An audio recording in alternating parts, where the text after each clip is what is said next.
Today, I'm going to walk you through 6 typical common scenarios that you find yourself in day to day with one practical response, solution, strategy that you can take away, run with immediately, apply, and get healthier, get happier, lose some weight. The episode is going to cover behavioral and even identity level territory and things that I've touched a little bit here and there on the past episodes, but wanted to consolidate it into one. Things like the morning rush, late night stress eating, decision fatigue, the weekend routine, and the cycle that gets you thrown off, all day sitting around and traveling. I hear this constantly from the guys. I know what to do. I just can't seem to do it when it matters. That's my goal of anyone and everyone that I've ever helped improve their health is where the rubber meets road, the actual real time strategies. So here we go. Welcome to Driven for Health. I'm Coach Brian Parana. Today is episode 82. I'm going to walk you through all of these situations that show up, not in the first call where everything is about your body weight, how many calories you're eating, and what your labs look like, clothes don't fit. Those are common situations that I run into with people who are ready to start and change, not through shortcuts, not through GLP-1s or peptides or anything like that, but actually learn what they need to learn, understand and apply these things into the normal everyday life. And that is where things happen. That's where the magic changes everything. The first situation, the morning that gets away from you. For my mornings like this, shoot, I get up at somewhere between 6:45 and 7. My two older boys are already up. Sometimes they wake me up. Levi likes to leave the blender running. It just and he walks away from it. Dude, the kitchen, oddly enough, our bedroom is right off the kitchen. I can hear them clanging and banging, and they're teenagers. He and Everett, 16 and 15, they don't pay attention to anything. They're slamming cupboard doors, banging stuff, and again, leaving the blender running full go. It's a Vitamix, so it really does get loud. So next up, then Maxwell and Emline get up. They're the ones that I'm responsible for taking to school. My morning routine I've settled into ends up going with coffee, and then I do splash of oat milk. We have this Texas pecan flavored. It's delicious. But then I will ultimately get on the road with my coffee. If you're watching in video, here's my Huga cup, a, a gift, Christmas gift that my wife was just amazing and made a bunch of different gifts with our pets' faces on them. But that's the one of about five that I drink out of. And then I end up eating after I get home, somewhere around 10 or 11, but that's not what most guys do. There's no plan. They're rushing around trying to get all the things going. Maybe they woke up late. Something was going on last night that they're trying to resolve late last night, which leaves them sleepy this morning. And then they're still trying to do it in between, poking at their kids, get them ready and get them out the door for school. They're also juggling what is the day schedule going to look like as well. What are they doing after school? Our kids, they're constantly doing something. My oldest finally is coming home for a little bit after school, but then Everett has track now, and Emmeline and Maxwell have Matilda Theater. So you're running around. We finally get the kids up, and yet most people don't eat. They just run out the door. They're rushing around, and it's the biggest thing is that they're unplanned. They have no idea what they're eating. There's no food available, and it's ultimately challenging to be able to get the food in the first place. Sometimes you eat whatever's available. Sometimes you're just going to check it off and go eat something at McDonald's. Not the best start of the day. The Problem wasn't breakfast. The problem wasn't that you were rushing. The problem wasn't that you have kids. You just weren't planned. You didn't have any type of a strategy, a skill, or a system of approach around breakfast. So what's actually happening? Your body doesn't know what's going on. It doesn't know that you're busy. It just knows that it needs some food. When you run on coffee the first 4 to 6 hours of the day, then your blood sugar levels are unstable. They're on a roller coaster ride. Your focus and productivity levels are on a downhill slide as soon as the caffeine wears off.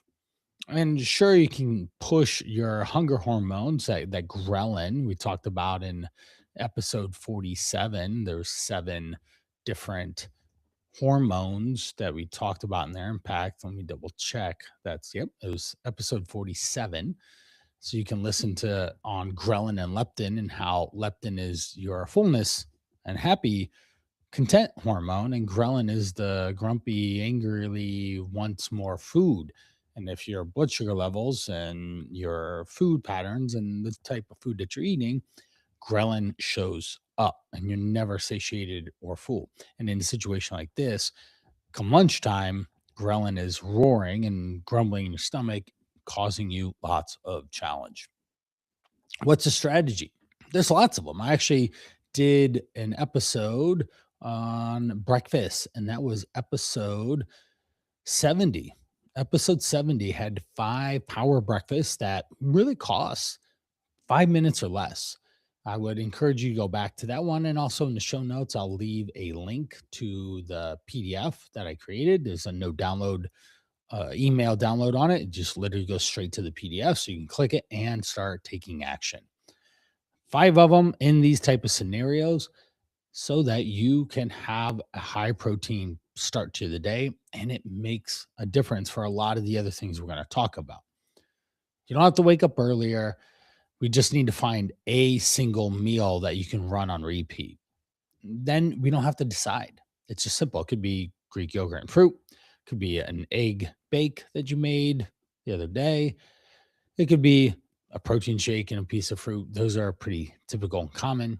Again, the 5 power breakfast proteins, those are going to be the easiest way to get really good things. Now, also in that PDF, it talks about macros, it talks about calories, it talks about there's a grocery shopping list, and it's very detailed. I made sure that it was simple, easy to understand, enjoyable, and that you would actually open the thing and use it.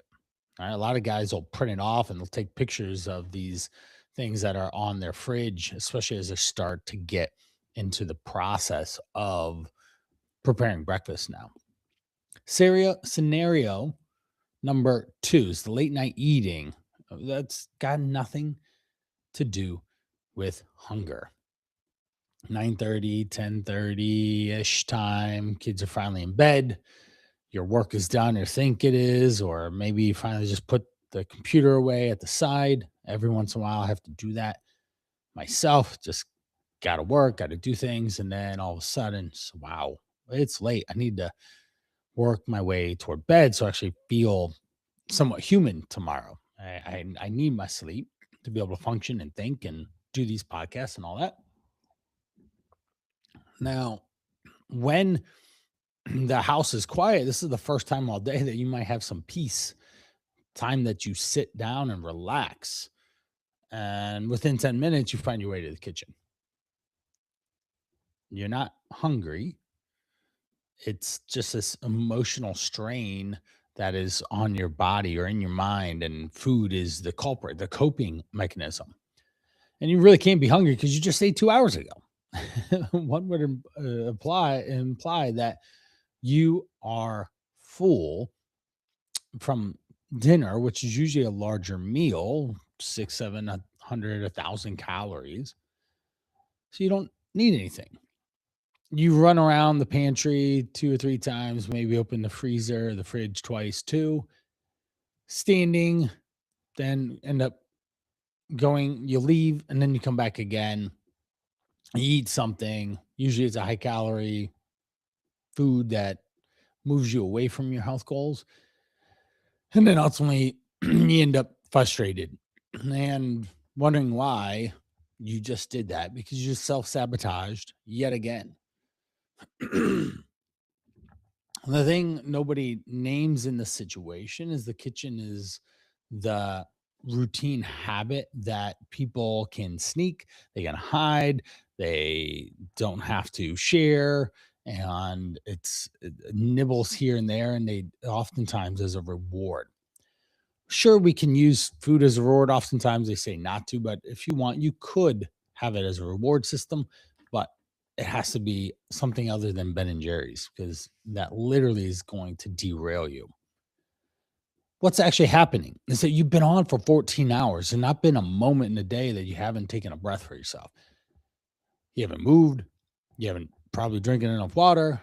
You certainly haven't eaten enough vegetables and protein. I guarantee that from the thousands of people I've coached throughout the last 2 decades. And this sets you up for failure. There's a gentleman that I had, Colton. He at some point we'll have him on as an interview and talk about his success about late night eating patterns and how we overcame them. One of the biggest things was he was allowed to eat. As soon as we turn that switch on, say, "Oh, I'm allowed to eat now." I don't actually want to eat now. It's one of those flip of psychologies that happens. But you're checking out. Food is the dopamine hit. It's the sugar. It's the decompression strategy, and we have to replace that with one healthier, better alternatives and maybe no food at all because you just actually eat more calories throughout the day. The strategy is you name it first. So you're going to call it the kitchen creep, something silly like that. Could be a name. It's like, oh, here comes the kitchen creep. Once you name it, then you have taken power away from it. It's not this magical power of influence over you and causing you to pull yourself into the fridge every night and overconsume. Like that's not it. Next, you have to really ask yourself a direct question. Am I hungry or am I stressed? Then you have to really pause and evaluate and even giving yourself some time to breathe and not just go to the first thing that calls your name because everything that has a crinkly wrapper is calling your name. If we buffer in some time in there and strategically place some questions in there, you start to slow down. And that's what you need, a little bit of space to help understand, should I eat now? Should I not? And if that is the case, then if you are actually hungry, then sure, but we need an alternative. But if most of the time you're not, you really don't need food at 9 or 10, you will go to bed, you'll wake up and be just fine. You're not in a calorie deficit so much it's going to wake you up in the middle of the night and you're going to be end up eating something. One of my favorite late night go-tos is cottage cheese, some chocolate protein powder, some powdered peanut butter, and Cool Whip. It's a protein power bomb. Love it. I get 50, 60 grams of protein in there. Tastes chocolatey, peanut buttery, and that creamy from the Cool Whip. Enough Cool Whip. I would love to eat the whole thing of Cool Whip there, but I don't. Scenario number 3, decision fatigue at the end of the day. This is huge. You and just real quick, you make over 200 food decisions a week. Then you have thousands of decisions that you're making every day. If you don't have an idea of what you're eating for dinner tonight, then that's just another one and you have no patience, no bandwidth to make a good decision at that time. And the problem is earlier you have really big, hard decisions to be making that have real consequences and can generate more problems for you if you make the wrong ones. And your judgment calls can be under pressure. That's a big challenge. When you get home and everyone wants to know what dinner is, I have 4 kids. They're always asking me what's for dinner. I actually cooked yesterday. I ended up making chili. Chili did take, I had to brown the meat. And then after browning the meat, then everything went into the Instant Pot. That then created a time of what I have to do. I had to get in, it was about 40 minutes, about 50 minutes from start to ready to eat. And those are things that we had to factor in. I couldn't make it earlier in the day because of the scheduling, the timing, the different requirements that I had on my schedule, but then I had the evening open and we ended up eating around 7:30 in that time frame. Again, if I'm eating that late, I don't need to eat later. And I didn't because I was very fulfilled on it. And right now it's 10 till 9. I'm still relatively content. Lean proteins, we have fibrous beans. There's lots of vegetables. Had a lot of tomatoes and onions in there, and then a little bit of corn. We add corn to the chili because it helps fill it and give it more substance to it. And with 4 kids, you need to keep them full. So I'm always throwing in a variety of different things to fill them up. What's actually happened with decision fatigue is you're worn out. Your mental resource and faculty to be able to make better decisions for yourself are done, and your brain defaults to whatever's easiest, fastest, automatic, and it's just human behavior. And if you've gone a long time without eating, you're just going to make those default decisions.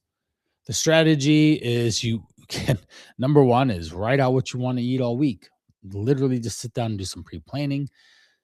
Then when you grocery shop, you'll have the food available and you can execute on it. Another simple pattern. You have dinner, then leftovers, dinner, leftovers, dinner. There's a week of eating for you. And it makes it super easy. Well, but no one's gonna da da da. Well, eh, if when I make food, this is dinner, this is what we're eating, and then that's it. We're not having a bowl of cereal or something like that. This is just what we are eating. Now, another super strategy is if you end up having just even 2 weeks worth of meals, say in the 2 weeks you have what 6 to 8 different types of meals, then rotations, then that's going to allow you to be able to then have a rotation and even makes grocery shopping a lot easier. This is the simplicity of this. Even same thing for lunch. Lunch should, for most guys, if I was working, I would do something as basic as a sandwich on lower calorie bread, about 6, 7 ounces of protein source, could be deli meat or various kinds. Then I'd have a fruit and 2 handfuls of veggies. That'd be under 500 calories. It's easy, it's repeatable, it's enjoyable, it's simple. And that's just what I ate. And I would never have to worry about food coming in my mouth at other times of the day. When you have a plan, then you can prepare and then you can act on it. It's called PPA. It's a big acronym I love using with my clients. And once I can get them bought in, it actually gets easier. The weekend pattern and behaviors and scenarios. This is number 4. Monday through Thursday and Friday are pretty much routine for most humans, right? Friday night's a little bit different, but pretty much you get up, you got work, and then you come home, you got kids, school, all that stuff, and that's just a rotation routine. But Saturday, Sunday are always the oddballs out, right? The opportunity to go willy nilly and end up just getting off track. Now, with that, we want to make sure that we have a somewhat of a plan because you've got plans, something fun, I hope. You're going to do some eating out. There's maybe Saturday night is kids are going to be up late. There might my kids sometimes make cookies on the weekend, something I have to juggle as well. And they're Toll House style. They are really good types of cookies that I have to manage and overcome. I do have some of them, but I do not overeat them, which is important. Then, oftentimes, especially if this used to be a pattern of behavior. I would talk to someone on the weekend or on Friday, excuse me, Thursday, Friday, and then on Monday, they were making progress on Friday, and then Monday they weren't. Or even a different situation was the clients that I would have on Monday or Tuesday. They would do good all week, step on the scale, and they wouldn't lose weight. Then I started figuring out, hey, if I have them step on the scale on Friday, this helped get them internally motivated to do the things to stay on track to be able to make progress. And that's what they did. And that made a lot of difference and actually worked pretty well for them. So what's happening is that we have the weekend is variable. There is this underlying all or nothing idea that you have to hold up during the week, and you just let loose, and there's a lot more opportunity for really enjoyable food, for fun, for activities, and decompress. And yes, food should be fun, but it shouldn't necessarily cost you your health or even worse, chronic illness. The strategy, the easiest one, is eat 2 meals on Saturday and Sunday. If you do that, you'll stay in calorie control. One of those meals should be protein and vegetables. Ideally, that makes it super easy to manage your calories and keep you full enough. That is going to be the biggest play. The next one is just like literally stop, talk to with your partner and go over what's happening, why it's happening. All right. When you do that, then it makes it a lot easier to manage that situation. The other options that I always have is try and be a bit more active on the weekend. Why? Because you have a little bit more free time. More activity means more calories burned, which means you can manage the day to day life a little bit better on those weekends and not get subdued into not to overeating, which is the biggest culprit. You just have to plan, people. You have to think through. You have to pause and understand what your day to day life looks like. Scenario 5, all day sitting. Yep, this is what I'm doing right now, sitting. One cool thing, if you are on my Instagram, is beginning of March. It was actually Friday. Today's Wednesday. Friday night, I built a stand. It's right over there. I have a standing desk now, and it's about a good 5 feet high, which is great. Now I can slide my bike under it. It's an upright bike that is magnetic tension, which is just has this switch that goes 1 to 7 on intensity. It doesn't make a lot of noise, and I can bike while I work. That's what I did yesterday. I was on there for an hour and 10 minutes, just plugging away here, and that made all the difference. I'm so happy I figured that out. This bike had been sitting in my garage barn for oh shoot, probably 2 years, and then finally I figured it out that I can do this and it works, and it's a game changer. But you need to find solutions like that: a walking pad, under the desk bike pedal, elliptical thingy, whatever. I even have a guy right now in the Call to Rise program. He's got an elliptical, and we're using it as a, in quotations, walking pad. Why? Because he sits all day otherwise, and he doesn't want to just work out every time he and sweat it up every time he gets on the elliptical. And as soon as I gave him that shift in perspective of, hey, we just need to move more in the day, not necessarily get workouts every time you get on this elliptical, it was a game changer. He can just go right to the elliptical without having to change. And sure, he turns on a fan to help keep him cool, but he can just go at a modest pace and not have to get the heart rate up per se. And he's burning calories. And these small strategic shifts allow for big calorie burns over time. Same thing with my bike. I can bike and not sweat a lot. I have a fan blowing on me, and it's a zone 2 type effort, keeping heart rate maybe 120, 130, and it works all the difference. The problem is when you are just sitting all day, you're barely moving, you're not getting that NEAT, that non exercise activity thermogenesis, the fidgeting, me moving my arms around and burning calories. It literally is game changer once you figure out how to sneak that into your day. And it gives you more energy, it gives you more movement. It helps you feel a lot better because when you get to the end of the day, you say, hey, I don't have 2 hours of movement that I need to do. And that is a big problem if you do have that. I've had so many clients where they end up stuck at a desk, chained to it, basically a ball and chain. They just get locked in and they can't move. And the biggest challenge with that is when they get done, they have this just massive wall of movement that has happened. I do remember this one lady that I worked with, Sherry. She'd get home and just had to walk an hour to 90 minutes every night to get more activity in. Now she would invite her husband and her husband wouldn't go. It's just the most bizarre thing. I didn't understand why.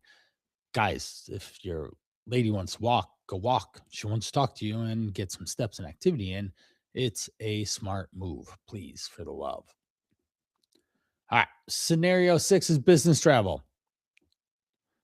When you're traveling, you've got business on your mind. Business is everything that you're doing from eyes open to eyes closed. You're on your phone, your computer, you're in meetings, your calendar, you are juggling your team activities, you are inside these meetings with whatever food is being provided or whatever you can get your hands on at the local places around you. That's a big challenge for you to keep weight off. If you travel a lot, even say once a month, say you gained 1 pound every time you left, that'd be 12 pounds. That's you starting to not feel or look good. You do that for 2 years, you got 25 pounds that you just gained just because you left your city. That's a big problem. And that's just 1 pound. A lot of people gain 3 pounds with extra sodium and water. And if you don't have a good rebound strategy, that adds up over time. Next you know, you're 30, 40 pounds overweight just because you travel. So we need better systems and processes to manage the different cities, the different schedules, restaurants, the drinks, the and most nights the client dinners are after the workday. The hotel gym you might walk through in passing. You might not even be able to get into the gym because it's closed whenever you try to go at it. And for the love, you've been up at till 11 or midnight. You can't wake up at 5 per se to go to the gym and work out. Then you'll be tanked with energy and productivity. And that's when you need to show your what you got the most. Best part about this is I do have an eating on the go guide. That's the solution. It's going to be in the show notes. Eating on the go guide. I want you to download it.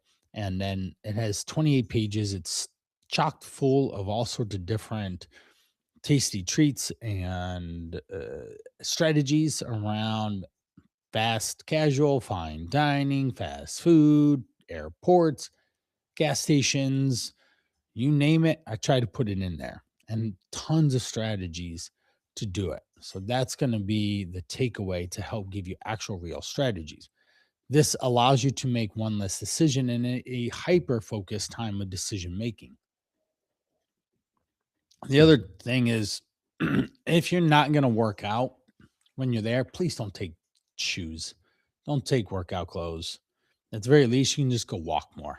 I've had so many people just walk more instead of trying to work out and fit that into their busy day. And it alleviates stress and it allows for an easy win because we need those when it is busy. I hope those 6 scenarios really helped you figure this out. The 2 things I want to call out are the high protein 5 high protein breakfasts. You're going to be able to get that in the show notes and the eating on the go guide. Download those, check them out. They are key pieces of influence on my clients' successes that they get, and they're yours for free. Next up, I love the Fast Five. I hadn't done it in a while, and I said, shoot, I need to bring this back because it's fun. It's quick. It's easy. Let's jump into it. 5 questions, rapid fire. Question number 1. What does your morning look like when your schedule is super busy? Pretty much every morning is busy for me. There's either school or work that calls my attention. And with that, I get up, I get the coffee going, and then I have coffee in my pet animal mug here. If you're looking on video, put a splash of oat milk in it. We have Texas pecan. It's pretty good. That's my go-to. If I'm going to work out earlier in the day, say 9, 8, 9, 10 o'clock, Then I might consider eating, and it'll be something, it could be oatmeal or cereal with a dairy protein source, some fruit, and I'll have that about 400 calories, something like that. Just enough to fill my belly, give my blood sugar a bump, and off I go. If I am in a pinch, then I'll just grab some dates. Right now, my second son ever wanted dates. He tried some, he didn't really like them, which is odd. Medjool dates are amazing. So those are my pre-workout fueling sources right now when the schedule is busy. Question 2. What do you do when you catch yourself at the pantry at 9:30? Couple things. I gave you the protein, cottage cheese, powdered peanut butter combo with Cool Whip. Love that. It's amazing. You can, so you don't like cottage cheese, use Greek yogurt. Cool. Vanilla Greek yogurt with chocolate protein powder, powdered peanut butter does amazing. Did vanilla. I did a reel, Instagram reel once with the Too Good yogurt. Then from there we had chopped strawberries with vanilla protein to kick up the protein in there, and then topped it with Cool Whip. I always get Cool Whip at the store. It's my dessert. And when I can do that for a couple spoonfuls, then it checks that box of something sweet and delicious and tasty and enjoyable. I will also eat. I'll just literally just plan food to eat 6, 7, 800 calories, and then I go to bed. Literally, I'll eat before bed all the time for 2 decades. Not a problem on the scale. And that's because I understand calories and how they work in humans. And as long as I don't overeat, then I am good. Question 3. How do you make food decisions at the end of the long day when your brain is toast? For me, well, we have my wife and I. We can tag team each other in. We can look at what's available in the fridge. My simple solution around getting food in is, or making food, is a protein, vegetable, starch. 3 ingredients, maybe 4. That's it. Because I keep it simple, then I'm able to manage it really well that way. Question 4. What does your weekend look like in terms of staying on track? I and the only reason I know it's the weekend is because my kids are at home. It feels like uh, I have to look at my watch to know what day it is, because every day feels very similar to each other with just work and responsibilities. On the weekends, we're always trying to do something fun and engaging with the kids. It's a lot of fun that way, and it's enjoyable then. We do try and go on a little bit more extra walks and activity that way to spend with the kids and be active outside. With the weather lately, it's been cold, so we don't do so much of that. Question 5. What's your non negotiables for business travel? Well, we don't do a lot of business travel. I'm remote, but I do a lot of family travel. Getting ready to go to Machu Picchu and the Amazon River. Piranhas are going to fish for piranhas. Very cool. Excited about that. In these situations, I try and go with protein and veggies, as much meals as possible. Sometimes I only eat twice, depending on what type of meal. If I have a free breakfast, we've had globalist status for Hyatt's. I will go heavy in breakfast and go light throughout the rest of the day and then have dinner. That's a strategy. We do end up eating protein. Sometimes we do eat basic family stuff, say pizza, things like that do show up, and I just have to run my pizza strategy. And my goal is to enjoy myself, be a foodie, and not overconsume to the point where I've gained a bunch of weight. Do I step track? Excuse me. Question 5. Do I step my track my step? Do I step track my steps? Yes. Yes, I do. I have just, unfortunately, there's a natural dip in the wintertime. The bike, though, solution is definitely fixing that I just shared with you. But in the summertime, I'm overactive, and in the wintertime, a little bit under, because it is cold outside. It's just not enjoyable to go outside. And that's just the ebb and flow. Now, in the wintertime, I'm a lot more conscious of my food and calorie intake to make sure I don't just gain a bunch of weight. I do not want to get fat. Well, 6 situations, 6 responses. That's it for today. I hope that you learned something that We covered a variety of different things that are real in your everyday life and apply it. This doesn't need to just be informational, it needs to be implemented into your day to day life. Pick a scenario this week that works for you and get it to work and fit and do it a little bit better. You can certainly email me at brian@brianproduct.com or leave a comment in in the episode here. I'll give you an answer that I think might work for you and give you a good response. But we need to focus on one behavior, one change at a time. You don't have to do it all or nothing or do everything all today. That's not how it works. If you found today useful, then please download the 5 Power Breakfast, download the Eating on the Go guide, and I look forward to seeing you in next episode. And if you need more support and accountability, that's what the Call to Rise is. You can check that out at thecalltorise.com, 100-day fat loss challenge to get you to lose 20 plus pounds and do it with other like-minded men. And it's awesome. Wild Success, episode 60, talks about 3 guys lose 98 pounds in the holiday season through the program. All right, that's it today. Catch you in the next one.